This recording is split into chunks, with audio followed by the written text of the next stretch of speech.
How to brew with the Brew brew kettle from Browland Brewing Supply. This is basically a knockoff of the Grainfather or other products from Blickman and other high-end kettles, but this one goes for about 400 euros. Certainly the build quality is not as good as what you'll find on the Grainfather, but for me it's worked quite well, and I think it's a good value. So first step is going to be to do the mash, and I've had good results doing full volume mashes. So I'm brewing today a 20-liter batch, and I've filled the brew kettle with just a bit more than 20 liters of water.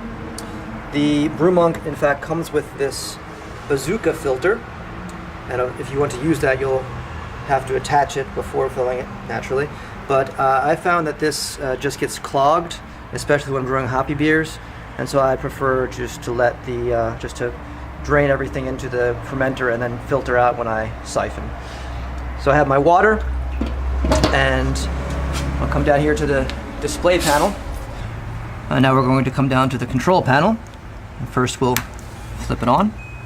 I'm doing a two-stage mash, that is half an hour at 61 Celsius and then another half an hour at 71 Celsius. I've been getting great efficiency with that program, and I will do this using the manual option. You can program different schedules into this machine, but I found that unless you're doing something really complicated, programming it is just as much work as doing it manually. So we'll hit manual, and for mashing, don't use full power, use something less, for example 1500 watts. And like I said, my first stage is going to be 61, so I'll hit temp, and I'll put that down to 61 Celsius.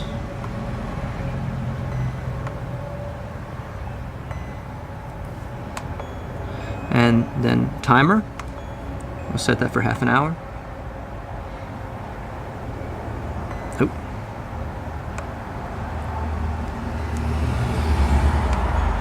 And hit start. And then once that half hour is finished, I will repeat the process and increase the temperature to 71. All right, our mash water is up to temperature, and now it's time to start the mash. The Brew comes with this mash pipe setup, which includes this big canister and these two screens and some connecting pipes that go between them. Depending on the size of your mash, you'll want to use either the shorter or the longer pipe. I'm doing an all grain batch with about 3 kilos of grain, so I'm going to use the larger one, and we will put this into the mash pipe, set it in there like so, and then this little plastic cap goes on top just to keep any grain from falling in there when we add it. And then we'll just drop that right into the kettle.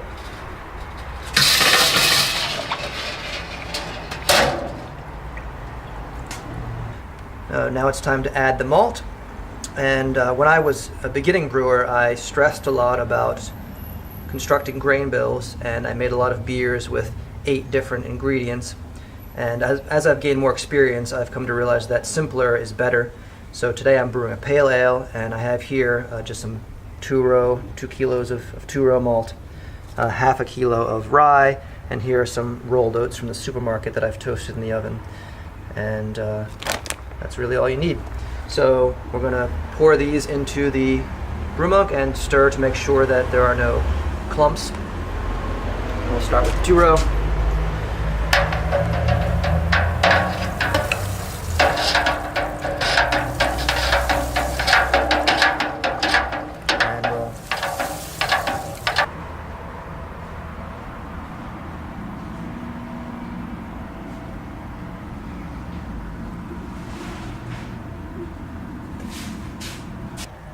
Once we've added all our malt, I'm going to take off that white plastic cap, and I've used a little bit too much water here, I guess, and so I can't quite reach it. So I'll use this handle, slide it into those holes on the mash pipe, lift it up, there's the cap.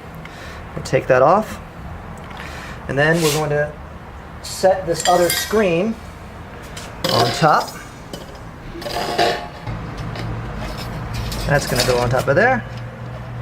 And then I'm going to, I don't even think this is really necessary, but I'll put that on top. And this will allow water to circulate. So that sets in there like that. Then I'm going to put this pump thing, I don't know what you call it, in here and come around this side. So this, pull these two handles, that sits in there. Oh, I forgot, of course, the lid needs to go on first. So put the lid on first, line up that hole there. Now, that goes in there, that pops in here, lock it in place, and in order for the pump to work, this blue lever needs to be parallel with the tube there.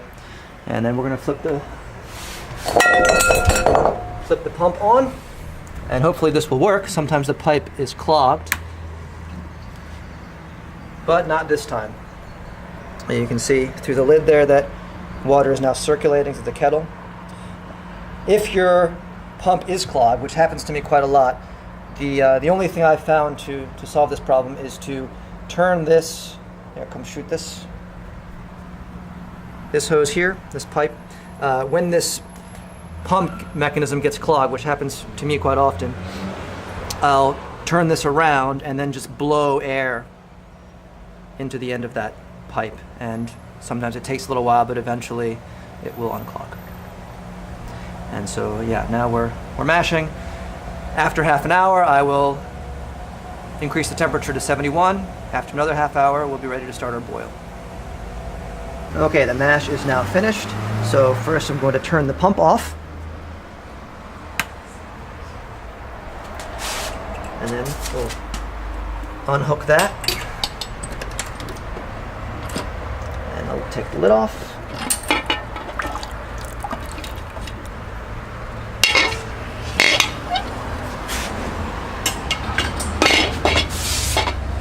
Now we're going to drain this using our handle. Lift that up out.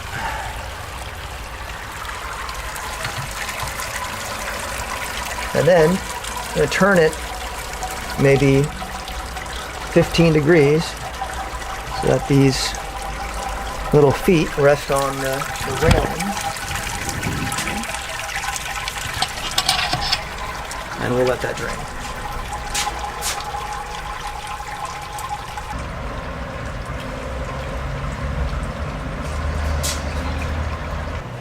Now is the time to sparge if you choose to do so.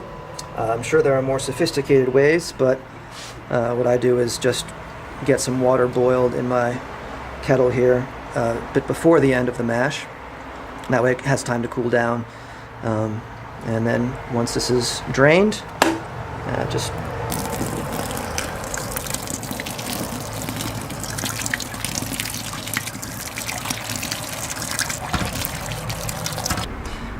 okay, now we're ready to start the boil.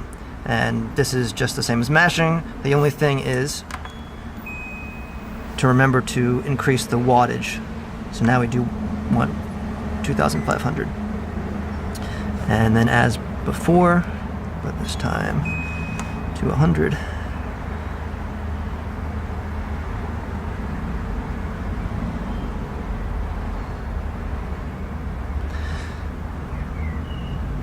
Maybe the Grainfather is faster. And we want temperature. I just did the temperature. Time. Okay, we finished our boil. We've chilled our wort, drained our wort using a spigot. And that's basically it.